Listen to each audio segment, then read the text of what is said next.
Give Dr. B a call at 405-755-7700 or visit alcok.com today. Experience the difference with Dr. B and see the world like never before.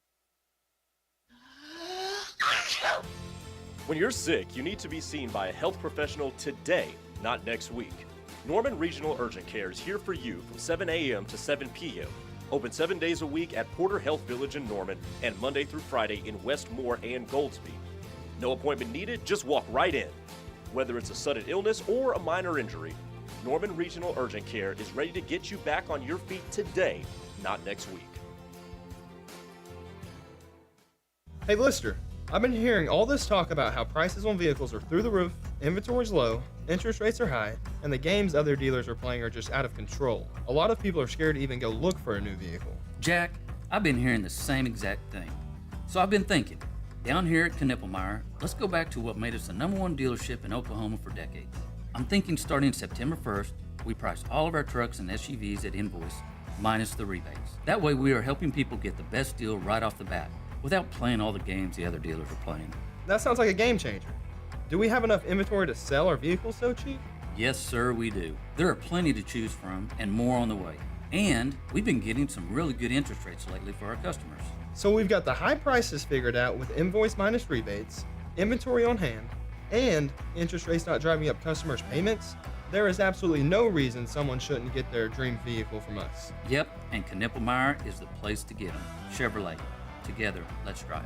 This is Mark Van Hoos, owner of Van Hoos Fence. Van Hoos Fence has years of experience and proven superior performance, kind of like a certain head ball coach. We know Van Hoos Fence offers the best value and service for your residential, commercial, or sports fencing needs. Whether it's a new install or repair work, let Mark and his team at Van Hoos Fence be your trusted resource. Call us today at 405-735-1167. Save yourself from Googling it up. Go to vhfence.com. They will work with you in a great way. It's back! The Honey Pepper Pimento Sandwich at the 12th Avenue Chick-fil-A in Norman now comes with an original or spicy filet, pimento cheese, mild pickled jalapenos, and a drizzle of honey on a toasted bun. Chick-fil-A is your place for tailgates, team meals, birthdays, celebrations, and all your catering needs. Sandwiches, nuggets, delicious sauces, and gallons of lemonade and tea. Call the 12th Avenue Chick-fil-A in Norman today at 405-310-3189. Eat more chicken and boomers sooner. Hey guys, it's TJ here from my friends over at Joe's Wines and Spirits. Football season is in full swing, and when you need a great selection of your favorite beer, wine, or liquor, do what I do and go see that great staff over at Joe's. They have tons of specials each month. Joe's is open Monday through Saturday, 10 a.m. to 9 p.m. and noon to 5 p.m. on Sunday. They're right here in Norman, 1330 East Alameda, or you can visit Joe's Wines on Facebook to catch all of those monthly specials. The Ref Radio Sports Network is powered statewide by the insurance adjusters at Brown O'Haver. Fire, wind, theft, or tornado, we can help. Call 405-735-5510. Live from the Buffalo Wild Wing Studios, it's time to get locked in to the best Sooner recruiting and football news with Tyler McComas and Parker Thune. You better lock it up. You better lock it up. No, you lock it up. You lock it up. Lock it up. Hit the guys up on the Riverwind Casino call-in line at 405-329-9000. Text the show on the Knippelmeyer Chevrolet text line at 405-651-3439. Do it! Just do it! Now, with Locked In, here's Tyler McComas and Parker Thune. No imminent staff changes. One of many things said today at the Brent Venables press conference. I wonder what type of reaction that got in real time from the text line as that went over the airwaves. Do you feel like there was a lot of disappointment on social media and otherwise when Brent essentially said, yeah, we're not going to, at least right now, not make any changes during the middle of the season? I mean, I would imagine there are those that are disappointed. There are those that probably want to see immediate change made. I think the way that Brent is playing this out is the proper way to do things. And honestly, the most sensible all-around solution, if you can call it a solution. Because right now there are a lot of problems and not really anything that I would quantify as a solution. Yeah, well, they've got to get it fixed, and what does that look like? What does that look like for the current 2025 class? We got a lot of those things to discuss, but I thought today was a fascinating press conference. Not just because he said that, but, you know, he didn't necessarily shut the door on two quarterbacks playing in the same game at some point. Would I project on Saturday both Jackson Arnold and Michael Hawkins to play in the game on Saturday at very crucial moments? I don't know if I would go that far just yet, but Brent Venables didn't totally slam the door on that. Maybe that's some gamesmanship. I don't know, but that was interesting. He didn't slam the door on it, but he also made it quite clear, as he should have, that ideally you would like to be able to roll with just one quarterback. Sure. You would like to have one quarterback take all the snaps over a course of a single football game. He basically said this is the best South Carolina defense that they've had since he's been following them for over a decade now, and that pass rush is nasty that the South Carolina Gamecocks have. Who's gonna block Dylan Stewart on Saturday? I don't know. I guess I don't have to say anyone, right? I mean, unfortunately, there could be a situation where nobody blocks Dylan Stewart on Saturday. Let's hope that's not the case, but that is an acceptable answer, I think, at this point. Is the final score of this game like 12-9? I mean, honestly, I was going to make some Auburn, Mississippi State 3-2 jokes. If you offered me up a 3-2 win on Saturday, who's turning that down? This guy ain't. This guy will be the laughingstock of a football game for years to come just to get the 5th win. That's where I'm at. I'll take a 3-2 win and everyone can make fun of the game forever. Yes, the over-under on this game is currently 41, which is really, really low. We could be in store for a football game like that you just laid out. Deion Burks is hoping to play this week, says Brent. 80% of max volume yesterday at practice. Please, Deion Burks, get back into the fold.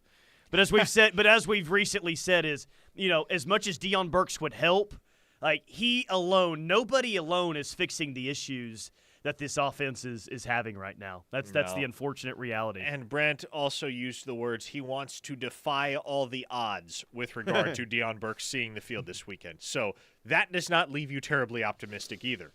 A 405 listener said, obviously Taylor Tatum will block Dylan Stewart. Right, that's the matchup you want, right? If you could draw it up, Taylor Tatum, your true freshman back, with some of the issues he's had blocking Dylan Stewart, yes. Drew from Flower Mound, Dylan Stewart going to unload the clip on Hawkins. That could be their biggest play. I hope that happens, man. I hope that happens. You should have seen me cheering up there at the Cotton Bowl after the roughing the passer penalty that gave OU an automatic first down in that game. I was like, that's our best offense for the rest of the game. Let's go, man. So if they unload the clip like he did against Ole Miss, then automatic first down. There's your offense on Saturday. I have been reading on Rivals some of the reviews of recruits that were at the game on Saturday. Oh, boy. Yeah.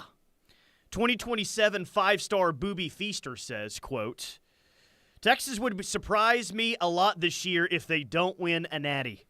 They've proven over and over that they are very dominant. I love Texas. I love the culture, but also the coaching staff. And basically a couple of these kids said, yeah, kind of expected that, and it kind of just goes to show that Oklahoma has a bit of a way to go in the SEC. Would that be pretty on brand or on par with what you've heard since Saturday with those who were there? Yeah, and they do have a ways to go, objectively. It's hard to look at the current situation and feel like Oklahoma is anywhere close to where they need to be. And maybe things get better. Maybe they do. It is altogether within the realm of possibility that Oklahoma improves throughout the latter half of the season. We have to see it before we believe it, but there is the possibility that they improve. KW918 says, word of advice, since no staff changes were made, don't have any recruits at the game Saturday. Yeah, okay. Your offense continues to look as inept as it has. The Boo Birds will be out in full force. Well, you were scheduled to have a 2025 linebacker in this weekend in Caleb Burns, who was just in Eugene, Oregon this past weekend. He'll be there this weekend. Oklahoma's going to get their shot at him. Don't worry. Yeah, there were some Oregon predictions. Nothing is imminent there.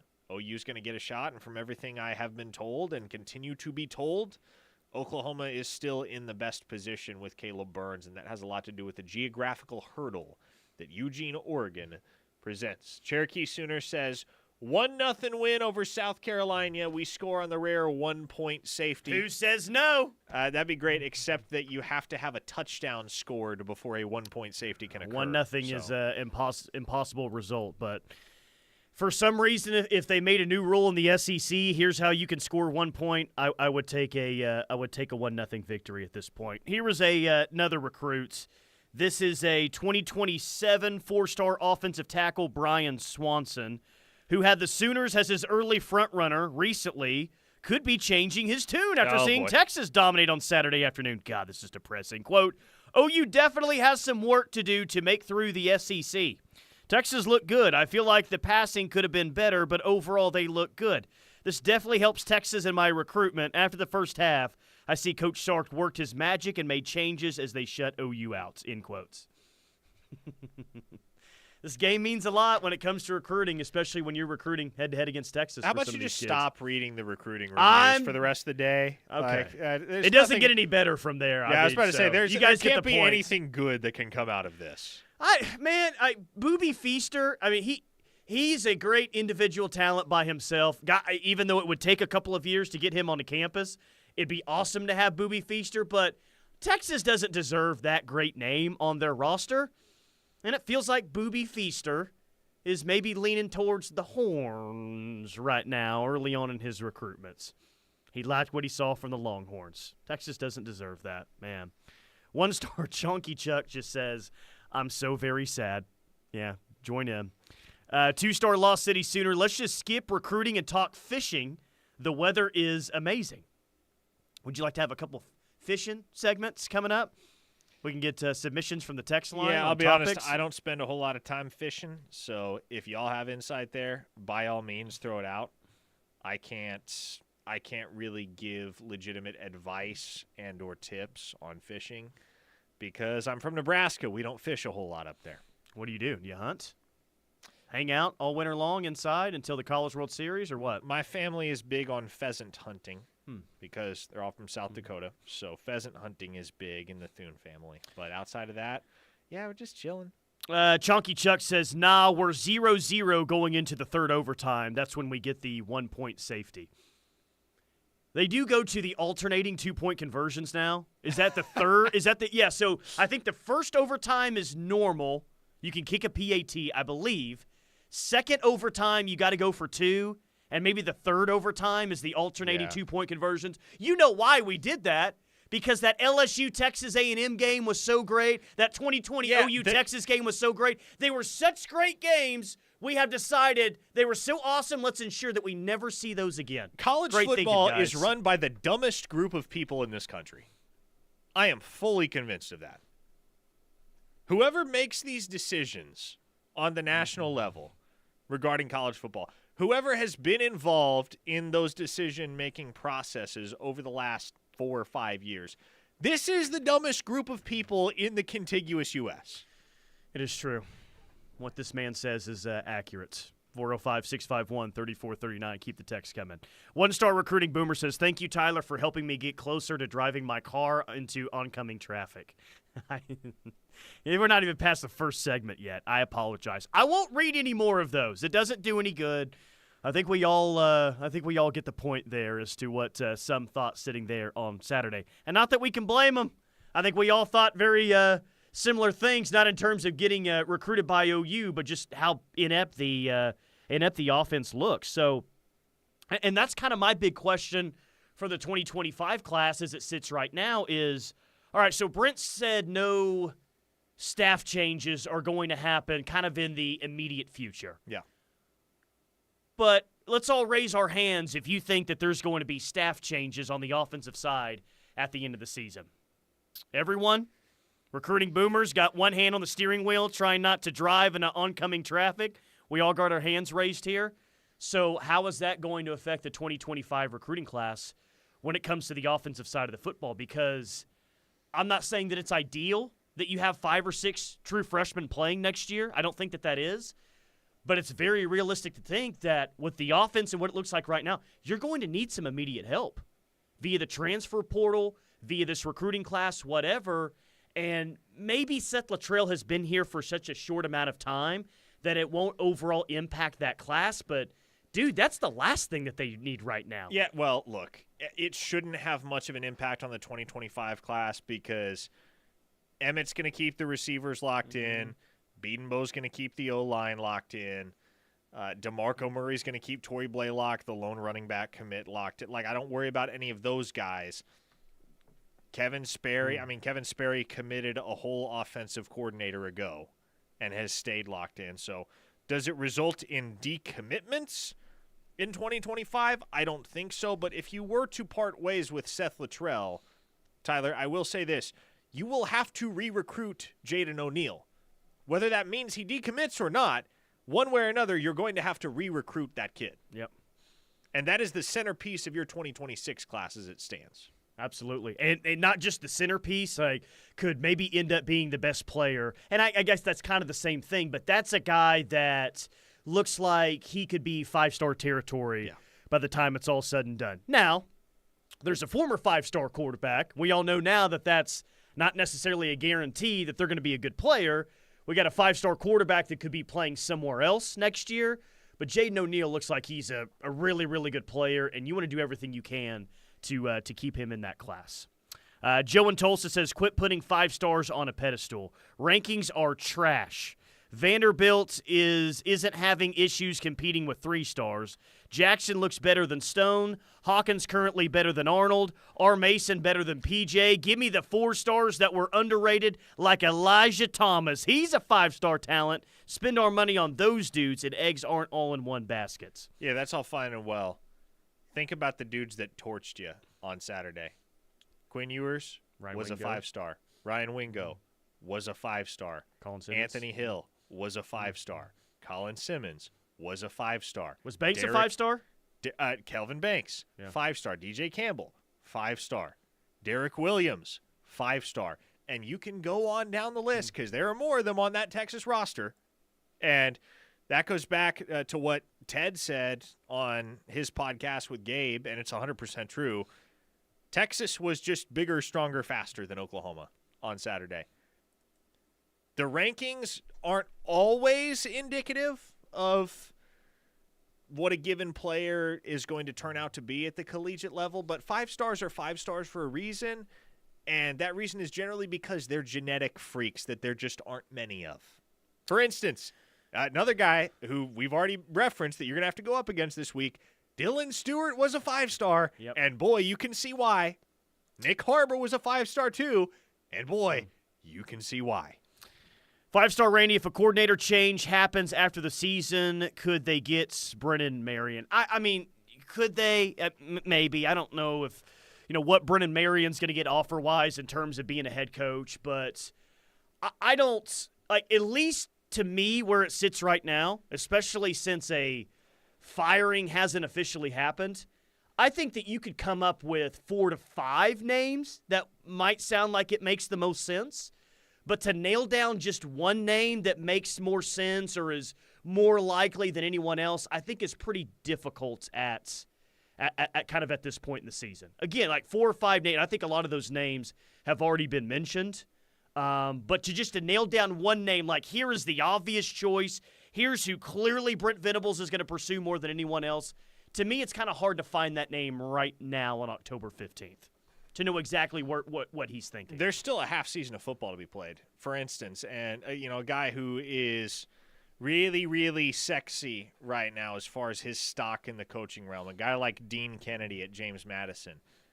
He's got to keep it together and keep it rolling the second half of the season because if his offense craters, well, then his name isn't in the mix at season's end as much so as it is if JMU wins double-digit games and maybe makes a run at a New Year's Six Bowl. So the second half of the 2024 season will go a long way towards shaping the perception of the top coordinators on the carousel across the country and which ones make the most sense for Oklahoma. One more, Josh and Tulsa, Parker and Tyler, do we think sleeping on NIL is the main culprit as it pertains to our depth issues on offense and particularly the offensive line?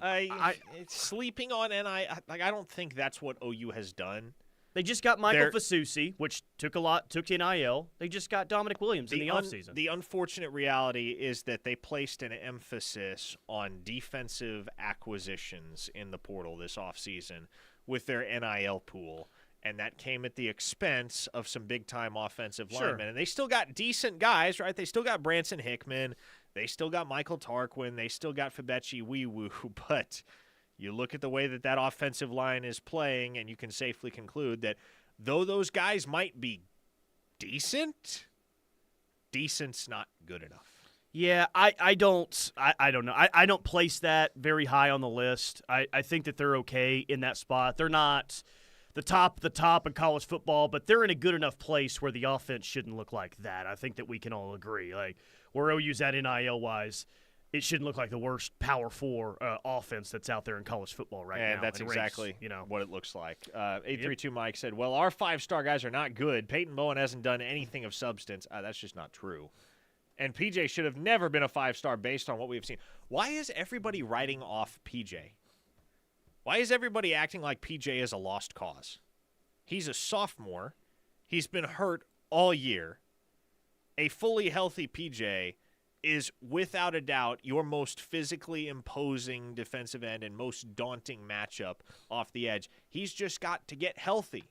It's the exact same conversation we were having last year at this time about our Mason Thomas. Do not write that kid off because he is a stud. He just hasn't had the opportunity to showcase it yet. 405-651-3439, Knippelmeyer Chevrolet text line. We'll take an early look. What's our early week feel on this OU South Carolina game on Saturday, 11:45 SEC Network? What do we think? Massive game in Norman. Even though nobody nationally might care, it's a massive game for us. We'll talk about it next right here on The Ref.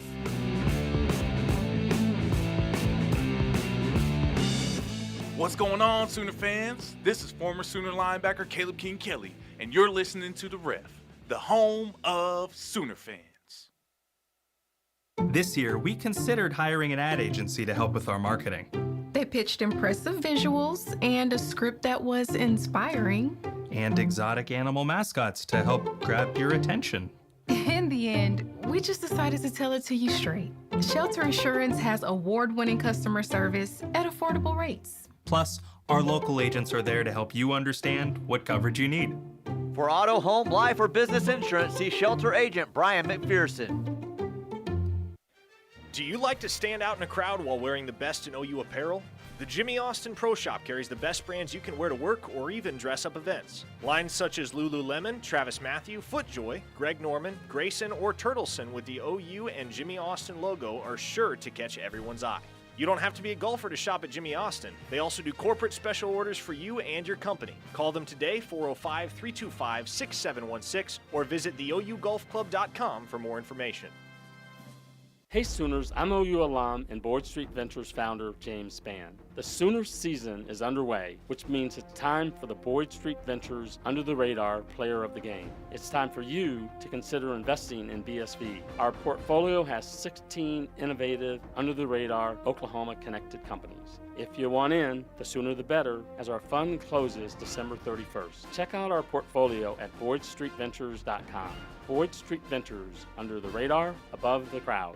Hey sports fans, ever wonder what happens when your favorite tales collide? Step into the thrilling world of Into the Woods. It's not just a musical, it's an adventure where classic characters like Jack, Cinderella, and the Big Bad Wolf swing at their dreams, just like your favorite players on game day. Join us for Into the Woods, where the stakes are high and excitement is real. Get your tickets now and cheer for your favorites in a whole new way. Don't miss out. Catch the Sooner Magic on stage at the Sooner Theater October 25th through November 3rd.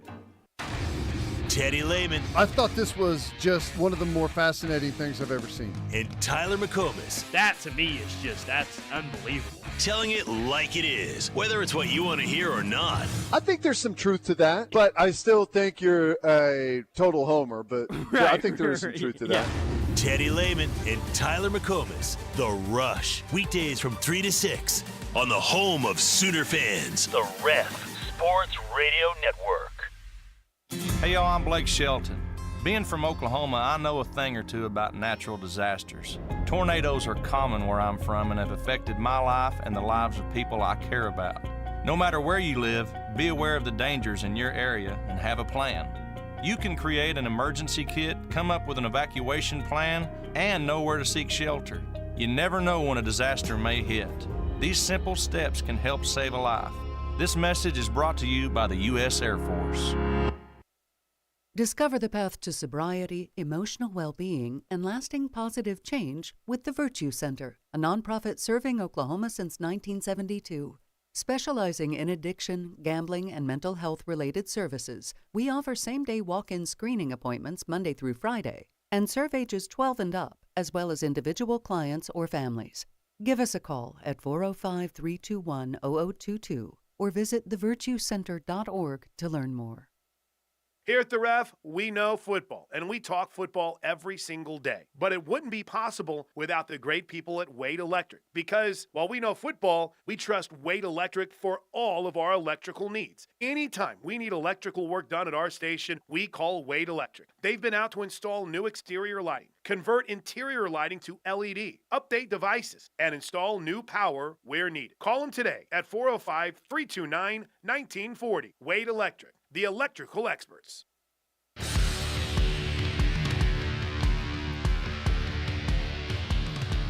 Locked in with McComas and Thune, live on the Ref for the Homeless Sooner fans. Tyler McComas, Parker Thune. Big thanks to Tai Tai in Norman, 24th and Tecumseh, for being our restaurant of the day. They've been in business for 15 years. It's the best takeout in Norman, and you can order online at taitainorman.com. Their main objective is to keep everything fresh, and they go all over the Metro daily to find the freshest produce they can. So they pride themselves on reasonable pricing and consistency. That's Tai Tai. They are the restaurant of the day, 24th in Tecumseh, right here in Norman. What's everyone's early thoughts on this game on Saturday? I know it can be maybe for some a little bit tough to just turn the page just yet on what happened on Saturday because it was unacceptable. You can't lose like that in that game. You really can't lose like that ever, but you especially can't lose like that in that game, a game that means so much to the alumni, boosters, and fans, and kind of everyone around here. But my early thoughts is it doesn't get any easier for this OU offense, man. Like, this is an incredibly difficult matchup for the OU offense against a defense that has multiple pass rushers that are really good, and a defense that turns the ball over, a defense that's really good against the pass. OU has no choice but to be better, a lot better, if they hope to win this game on Saturday. Offense has got to do – they're going to have to be better than they were a week ago. I hope that's possible. And that's kind of – I hope that's the case. That's kind of the question that I feel like I know the answer to, but you're hopeful that the answer isn't what you think it is. Does this get better? Can this get better for Oklahoma? Because you had 2 weeks to get better after that Auburn game. You had 2 weeks to figure stuff out, and you regressed. You moved in the wrong direction. Coming off the field against Auburn, man, Oklahoma's 4-1. They're juiced. Michael Hawkins is hearing his name chanted by the thousands of OU fans in attendance in Auburn, Alabama, and I'm standing there thinking, all right, you might have a little something cooking here. Yep. And then it took all of 20 minutes of game action at the Cotton Bowl for that all to come crashing down. Yeah, I guess my question is, it's felt like rock bottom a couple of times this year on offense. The Houston game did not feel great. I don't know if we thought that was rock bottom there. The Tennessee game clearly was bad on offense. Maybe we thought it then. When OU was down 11 against Auburn, you had some low thoughts, and then certainly on Saturday. I hope that we've hit rock bottom, and there's only one way to go, and that way is up. But if that wasn't rock bottom on Saturday, God, I don't know what rock bottom's going to look like. I'm scared to know what rock bottom looks like if that wasn't it on Saturday afternoon at the Cotton Bowl. They've got to figure something out in the run game. Who has improved on offense since the start of the year? Can we single out any individual players? Do we feel like have improved from week 1 to now? Oh, man, Tyler. I'm running through the entire offensive inventory right now, and I think the answer might be no. I think the answer might actually be no. Yeah. I don't know if, like, Zion Kearney, maybe? Zion Kearney had his best day as a college football player on Saturday, for what that's worth. Well, now it's his turn. He's going to have the J.J. Hester role of last week. Well, He just had the best game of his collegiate career. JJ has to catch a pass. Oh, I don't think that he did, right? It's like, well, he just had the best game of his collegiate career. I guess I'm going to pick him to be the leading receiver on Saturday. I don't know, man. It's tough, and that's what was, kind of depressing, hearing Brent talk about even the 05 and the 09 years. Like the 05 and the 09 seasons really got off to rocky starts. 05, they lost to TCU in week 1 at home, lost to UCLA a couple of weeks after, got hammered by Texas. 2009, they lost to BYU. They lost at Miami. They lost a game to Texas that year. But, man, those teams, especially 2005, that second half of the year, they figured out a way to get better and better and better and better as the year wore on. Rhett Bomar started playing better. Adrian Peterson kind of got back in, and he started finding his groove a bit. You had Malcolm Kelly as a true freshman that year. You were starting to find some things offensively, and you got into a bit of a rhythm late in the year before they got absolutely screwed at Texas Tech at 2005. But the point is, I would just like to see this offense just make somewhat of some strides for the rest of the year, and they haven't done that in the first half of the season. No. Frozen Sooner asked, has anybody explained the fumble in the end zone and Stutzman loafing for the ball?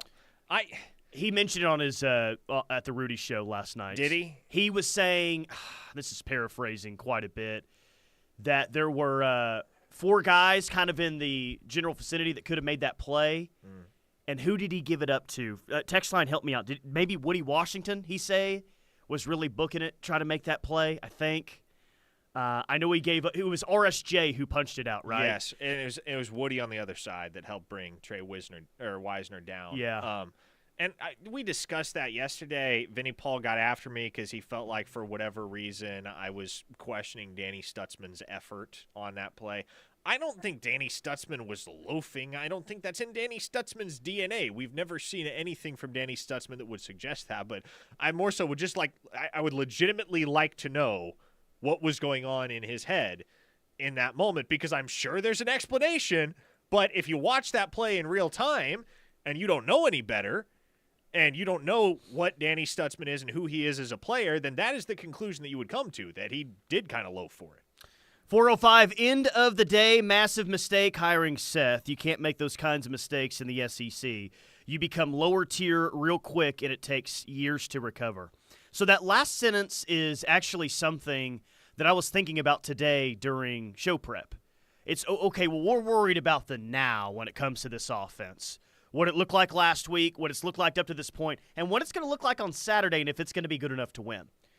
But Parker, you look at an offensive statistic right now, and it's ranks as bad as anyone else in all of college football, not just the Power 4. I'm not so much questioning anymore, can it be fixed in terms of this year? But how long is it going to take to fix this offense that is, clearly broken right now? Can that be repaired throughout the course of the offseason? Can that be repaired by the start of next year? Ooh, and here's the thing. It can always be fixed in an offseason. It takes a willingness to go do whatever it takes to make the change. Perfect example, and this is not necessarily parallel, but certainly relevant to that point. Indiana's 6-0 right now. Indiana. Kurt Cignetti, let's go. Kurt Cignetti shows up, and that program, which hasn't been remotely successful in my lifetime, save for a 3-4 game stretch during the COVID year, Tyler, that program is 6-0 and one of 2 schools in the nation that has yet to trail this season. So, yes, you can always fix it in the offseason, but what it means is, right, I guess if you want to accomplish that goal, if you want to fix it all in an offseason, man, you can't be reticent about anything. You gotta resolve that you are going to do what it takes to fix your issues, whatever they may be, and fix them to the best of your ability within reason. And that's I think that's kind of my point, is I don't think it can be fixed under the current situation that they have right now. You're going to have to make changes for it to be fixed. And next year's going to be big for Brent. And the schedule's not getting any easier, man. You play Michigan next year. You play at Alabama, at Tennessee, at South Carolina. I bet South Carolina could be a better football team next year. You go on the road to Columbia. You got LSU, Ole Miss, Missouri, and Auburn all at home next year. It's going to be a very difficult slate once again next season. And if you don't get this fixed offensively and you're not better, then next year could be really tough too. A listener in Tennessee says, you guys keep saying Seth is the problem, but he's not the only problem on offense. No, we've said everything's broken, actually. At no point have I said Seth Luttrell is the problem, because he is not the problem, because there is no singular problem right now for Oklahoma. There are a lot of problems. Sam in Edmond says, can we stop saying Seth was a mistake? Seth didn't get to install his system. Like, okay, that's all fine and well, but at a certain point, you have to show some signs of life on offense. Yep. You have to. And there's no excuse for scoring 3 points against Texas. Derek in Wichita Falls says, I would argue it's a lot easier to fix an offense quickly than a defense. And I think, I'm okay. I mean, talented quarterback and a couple of really good skill position players, and all of a sudden you're in a much different spot. And here's Parker, here's the great thing for whoever's hired as offensive coordinator next year. Any sort of improvement is going to be like, wow, this feels like it's a lot better than a year ago. If they just hit on a few big plays a game, it'll seem like a huge improvement. So that offense coordinator will be walking in with, expectations not being extremely high. Yeah. Vinny Paul says, help me understand why keeping Jaden O'Neal is a priority. If the majority of you all believe OU should be with a new OC come January 2025, then wouldn't you want that OC to be elite? And wouldn't that elite OC bring with him elite QB prospects? I think whoever the OC would be would want Jaden O'Neal very badly. Because Jaden O'Neal is objectively an elite quarterback prospect. And that's not to say he has to be the guy in 2026, but he's already committed. He's already built a relationship with a lot of the commits and recruited on behalf of Oklahoma. It would make a lot more sense if you could keep that dude locked in. It's not an absolute necessity, but it would make a lot of sense if you could keep Jaden O'Neal locked in. Somebody said, don't worry, Tyler. By Friday, all the OU insider guys will be picking OU to win. I'll tell you right now, I can't pick OU to win this game this weekend right now. And that's because South Carolina's defensive front, particularly Dylan Stewart, seems like a total mismatch for Oklahoma's offensive line. And if you lose the battle in the trenches, Tyler, and we've said this for how long now about the nature of SEC play, if you're not better in the trenches, you're going to get smoked. Chris from Knoxville says, step 1 is find an offense you want to run. Step 2, find the best at running it. Step 3, live through a full rebuild on offense next season. It sucks, but that's the truth at this moment. I definitely agree with step 1 and step 2. And I think I said that as – Saturday and post-game is like, just find out what you want to do offensively. Do you want to be hurry up and do you want to be tempo? Like, this program, as long as Brent Venables is the head coach, it's going to be a defensive-led program. Do you want an offense where you're going hurry up all the time or hurry up a lot and you run the risk of having so many 3-and-out possessions that get your defense right back out on the field? Like, if that's what Brent wants, then go find the best who does that and go hire that guy. But if you want to help out your defense a little bit, figure out what you want to do on offense and go hire that guy. What do you want your identity to be offensively? Because I do think the OU defense will be – I don't know if they'll be as good next year, but they'll still be pretty good next year. It'll be the strength of the team anyway. I don't have any issue saying that, looking ahead. A 405 listener asks, what does Seth Luttrell have to do to save his job? Show improvement and win 3 more games? That's a good question. In all candor, it's going to take a lot at this point. Because let's say you win 3 more games, Tyler. Let's say you finish 7-5. Is that good enough to keep everything the same, staff-wise, going into next season? Well, let's kind of lay out what that looks like. You want to go with 7-5 there? Let's say they beat South Carolina, they beat Maine, they beat Missouri. Those are the 3 that are most likely, right? I don't think any of those wins you're so excited about. It'll just be more of a sigh of relief that you don't lose to Mizzou this year. I don't think any of those wins are just so great that you kind of change your mind on what you think is going to happen at the end of the year. So I would not think a 7-5 does it. Because here's the deal. Like, you may not be as bad as where you are right now with the 7-5, but Parker, going 7-5 this year doesn't all of a sudden get you in the top 50 of total offense, I bet. I mean, you still probably have some miserable offensive rankings, even if you figure out a way to win 2 more SEC games in the main game. What if they come out this weekend and just light it up? What if they have 600 total yards of offense?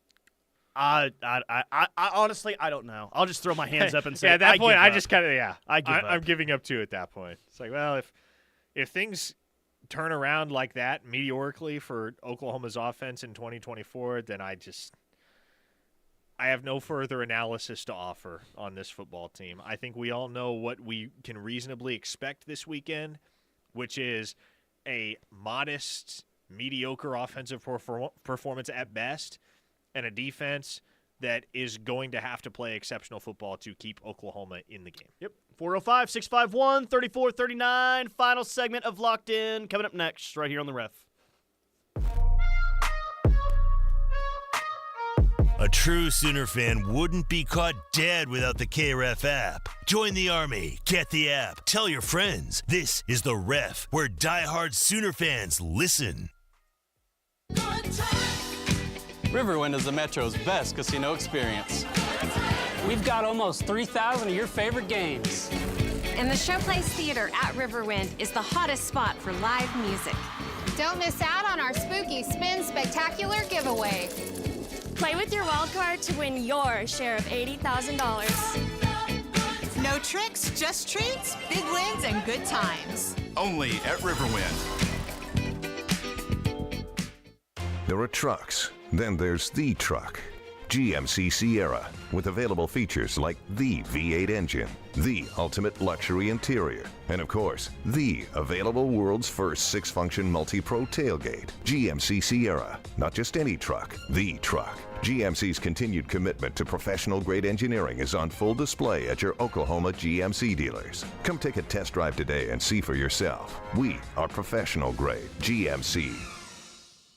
Tired of soaring insurance expenses or feeling uncertain about your coverage? At Right Way Insurance, every client receives a dedicated team of experts committed to addressing all your insurance worries. As an independent insurance company, they provide both personal and business coverage. Let them assist you in finding the optimal coverage for your specific needs. Contact Right Way Insurance at 405-607-6014 or at rightwayinsuranceok.com. That's Right Way Insurance, your trusted partner at 405-607-6014. It's Bananas, the new Chick-fil-A banana pudding milkshake. Real bananas and vanilla wafer cookie crumbles blended into cold, creamy ice cream desserts. Whether you order in or order delivery, at the 12th Avenue Chick-fil-A in Norman, it will be our pleasure to serve you and help with team meals, nugget trays, sandwich trays, mac and cheese, and more. We've got you covered. Call the 12th Avenue Chick-fil-A at 405-310-3189 or use the Chick-fil-A One app. And remember to eat more chicken. Hi, this is Lisa Talley, broker and owner of Aria Real Estate Group. Aria Real Estate Group is Norman's premier full-service commercial and residential real estate brokerage and leasing and management firm. With our team of real estate agents, specialized property managers, and in-house maintenance team, Aria is here for you in every capacity. Whether you're a seller, a buyer, an investor, or a renter, we can help. Please explore our website at ariagroupok.com. Aria Real Estate Group, the gold standard of real estate. Impact of a meal goes well beyond feeding our bodies, because feeling full can sound like this. How did the interview go? I did it! I got the job! I can't believe it! And like this. Mom, I got first place at the science fair with my volcano project. That's amazing, sweetie. Congratulations. Because when people are fed, futures are nourished, and everyone deserves to live a full life. Join the movement to end hunger at feedingamerica.org/act now. Brought to you by Feeding America and the Ad Council. Get ready for a month of scares at Heyday. Try our Halloween-themed drinks or enter to win our digital costume contest. Looking to up the fright factor? Check out Heyday After Dark. Play thrilling zombie laser tag and enjoy our haunted happy hour every Friday and Saturday from 9 p.m. to close. It's time to get in the spooky spirit the Heyday way.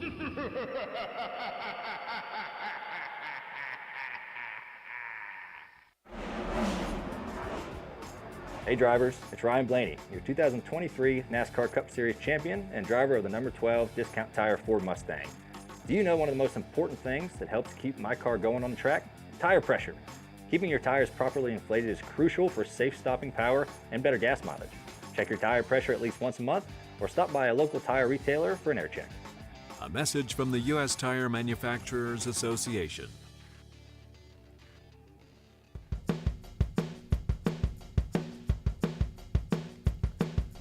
Door Dorsey Jones Buick GMC in El Reno, bringing this hour of Locked In with McComas and Thune. Dorsey Jones is family-owned and operated, established in 2020. But many of their employees have been there for more than 20 years. They pride themselves on having the best service technicians and friendly service advisors that put your needs first. They also sell Buicks and GMCs, which are some of the best trucks and SUVs on the road. That's Dorsey Jones Buick GMC in El Reno. You team 11 a.m. or team 2:30 for OU Texas after this past weekend? You want to go back to 11 a.m.? I am still team 11 a.m. I will probably always be team 11 a.m.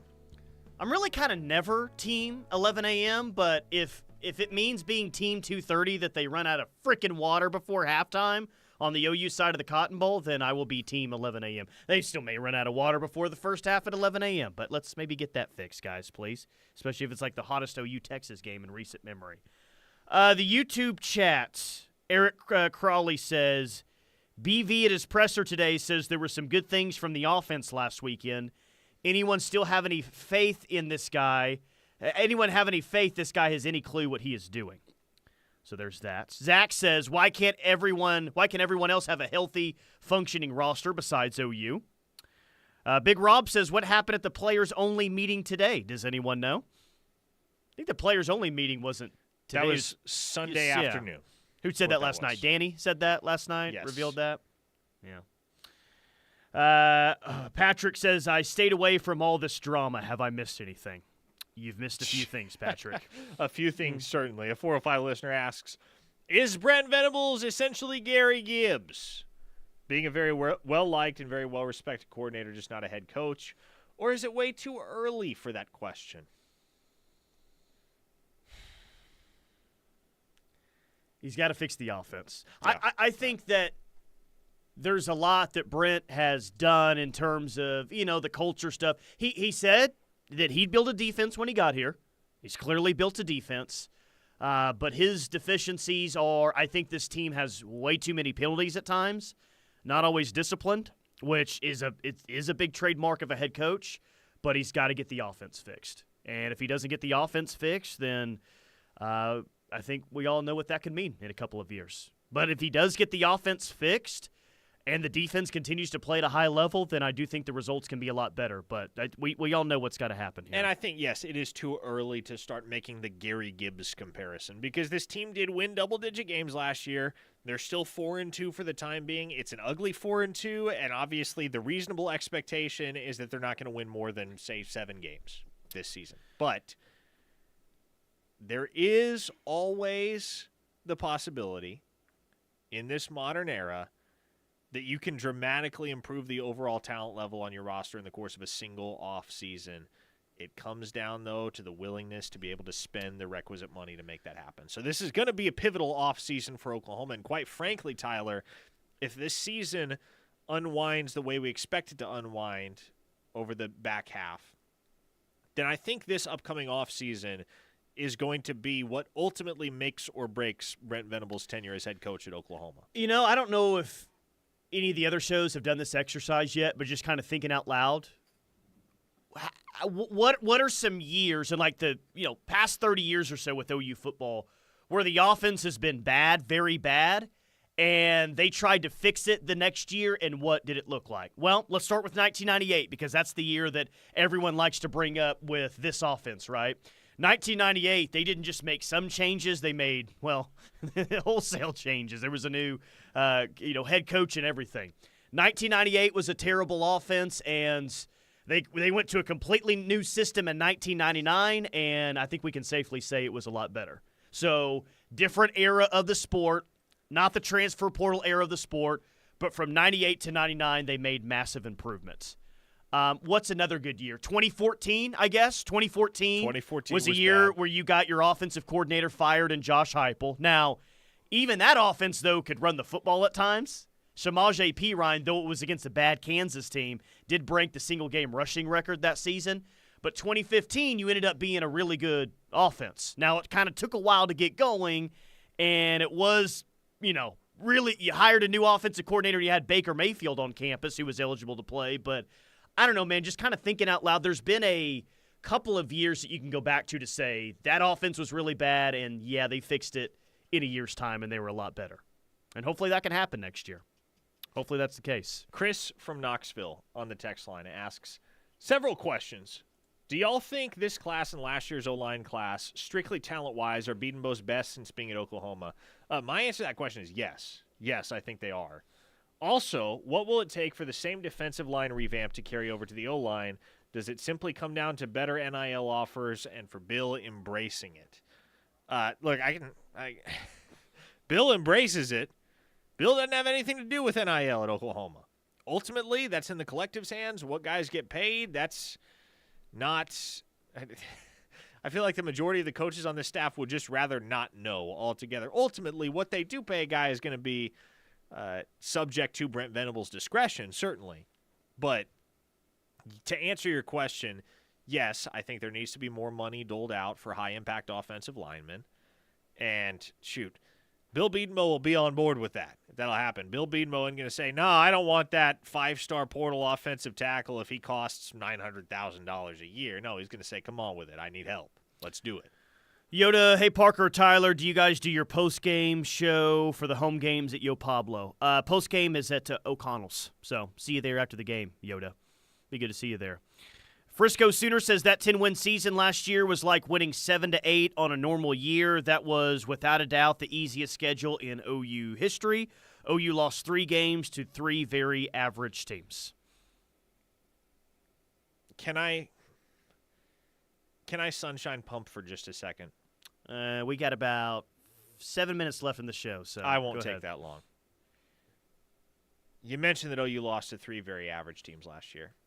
It's not entirely true, because by the end of the season, Arizona was playing as well as any team in the nation, and I don't think that's a hot take. They were playing excellent football down the stretch. Didn't start out that way in the 2023 season for Arizona. They were 3-3 to start the year. They lost in triple overtime to USC because their defense couldn't stop a nosebleed. Arizona looked bad for the first half of the season, and they caught fire in the second half. I'm not saying that's what happens with this Oklahoma team in 2024. Do I have faith that that can happen right now? Not really. But it's not beyond the realm of possibility that the second half could bring significant improvement for Oklahoma. It needs to, man. Golly, it needs to. Who's the most winnable? Like, is South Carolina still the most winnable SEC game? I think it's probably the last SEC game that you're going to be favored in. Missouri doesn't look like some great team. Will we say that Mizzou is the next most likely SEC win, if not for South Carolina at home?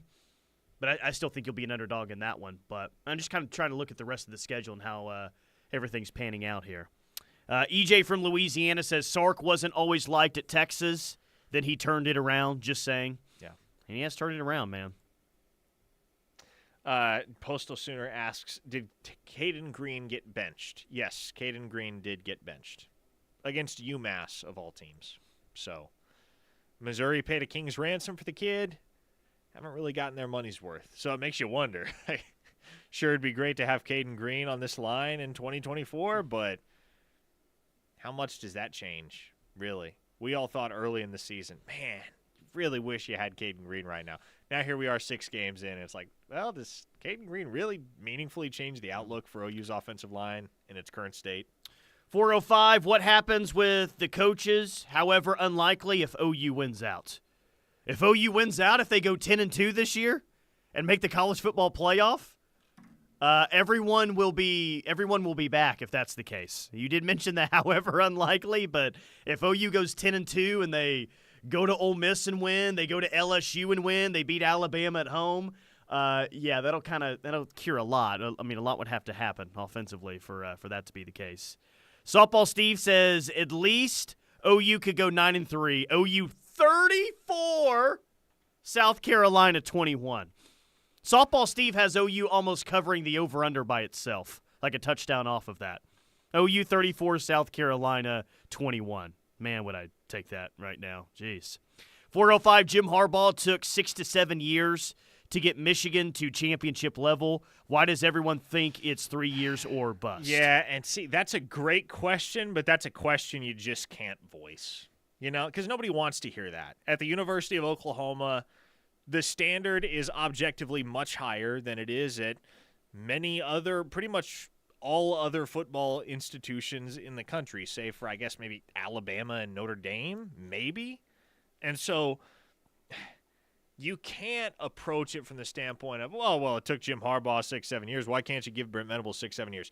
The vast majority of people are not going to be okay with that, regardless of how reasonable it is. And I do think it's reasonable that it shouldn't be 3 years, and if this guy isn't winning, then you kick him to the curb. I do think there should be, especially amidst everything that Oklahoma has been doing as far as transitioning to the SEC, I do think there should be some patience with Brent Venables, but that's not going to be the popular take amongst the Oklahoma faithful because they're going to want to win and win now. And understandably so. I know what that texter is saying, by the way, if you want to use Jim Harbaugh as somewhat of an example. I know what that texter is saying, 6 to 7 years to get it going. Well, it took him like 6 years or so to really beat Ohio State.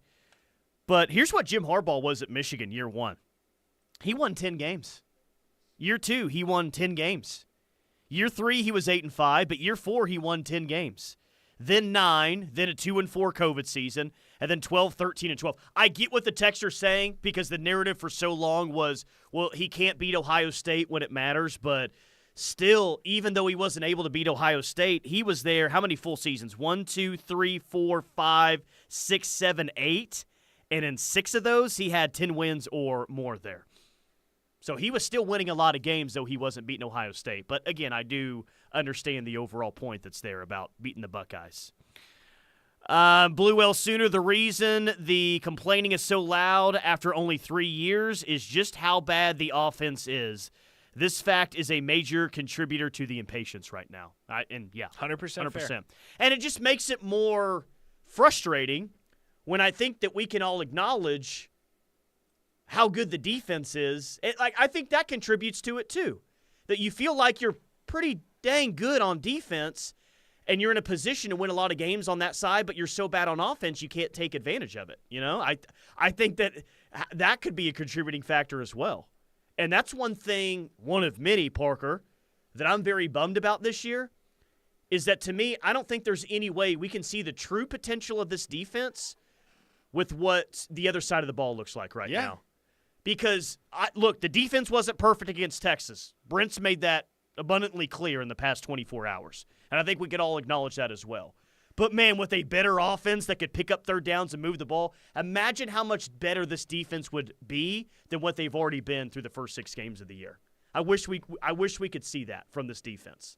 But it's going to be really, really difficult, too, with the offense. Yeah, because they're not playing complementary football. And if they're not playing complementary football, even the best defenses are going to wear out and get strained. And I think you have seen that in a couple of games thus far already in 2024 for Oklahoma. Brent from Jenks says, sounds like we need to hire Connor Stallions.